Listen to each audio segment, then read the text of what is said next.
Bagaimana akal-akalan supaya perusahaan asetnya naik dalam seketika tapi sah secara hukum dan tidak ada dirugikan? Banyak rahasia sukses berbisnis yang kali ini saya ajarkan hal yang beda dengan yang diajarkan oleh para motivator atau coach bisnis. Ini juga tidak diajarkan jika ingin berbisnis dengan cara baik-baik. Yang akan diajarkan kali ini adalah cara yang nggak umum, cara nakal, tegaan, dan cara sontoloyo. Inilah tipe berbisnis ala sontoloyo. Pelajaran pertama, Anda harus punya 3 macam pembukuan. Betul, sahabat nggak salah dengar. Kita harus punya 3 laporan keuangan. Anda harus punya pembukuan lebih dari 1. Ini ajaran saya dan itu pasti. Berikutnya, Anda harus punya badan hukum, PT, perusahaan terbatas. Lalu Anda harus punya rekening bank pada perusahaan tersebut. Lalu Anda harus taat bayar pajak. Dan ini kuncinya lagi. Ingat, pembukuan 3 tadi untuk apa saya tidak usah jelaskan detail. Hanya sekilas. Yang satu adalah yang jujur untuk pemilik perusahaan. Yang satu adalah yang rugi dan sedang berinvestasi untuk pajak. Dan yang terakhir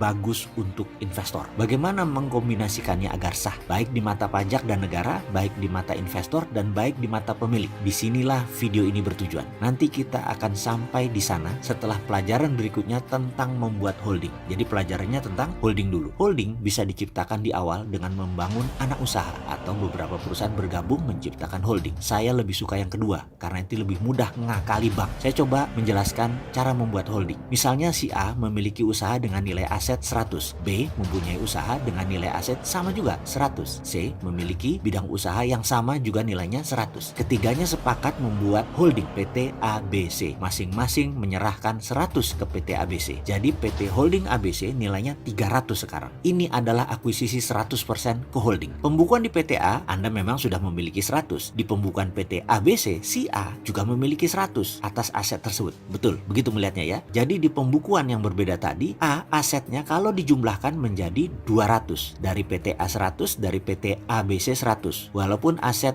bernama sama, namun dibaca di buku berbeda. Lalu PT ABC bisakah meminjam bank senilai 200? Jawabannya bisa. Maka uang yang 200 tadi dibuat PT D dan PT E. Aset PT ABC sekarang ditambah dengan PT D dan E. Nilainya menjadi 500. Setuju bukan? Kekuatan bertiga tadi waktu berdiri sendiri-sendiri hanya 100. Tapi kalau sekarang digabungkan menjadi 700 nilai bukunya. Sebentar dulu, jangan dikomentari. Masih panjang ini. Kemudian ada proyek F bernilai 600. Maka PT ABC meminjam uang ke sebuah perusahaan di luar negeri bernama Y. Y invest 600 dengan mendapatkan jaminan aset perusahaan PT ABCDE. F, proyek tersebut jalan baik dan tiap bulan menyicil pinjaman ke luar negeri, ke negeri seberang. Namun karena bunga besar, maka F terus menyicil ke perusahaan Y bahkan hingga tahun ke-8 masih belum lunas-lunas. Malah di tahun ke-8 pinjam lagi tambahan dengan bunga lebih besar lagi. Karena hutang besar, perusahaan ABCDE berhutang dan terus-menerus bekerja tanpa ada untung. Pajak ABCDE kecil, untungnya hampir tidak ada. Kemakan operational expenditure walaupun aset terlihat naik. Hampir 600 plus 600 ditambah kenaikan dalam 5 tahun operasional mungkin sudah menjadi 2000, tetapi tidak ada cash di tangan. Apa yang terjadi dengan pelakunya? Si A, si B, dan si C. Tahukah Anda bahwa perusahaan yang berinisial Y ternyata milik ABC? Y tidak punya hutang, tapi punya revenue streaming yang solid. Yang dilakukan adalah memindahkan aset ke Y tanpa pihak Indonesia menyadari. Karyawan Y hampir tidak ada. Uang di Y langsung dibagi ke pemilik ABC tadi. Karyawan A, B, C, D, E, dan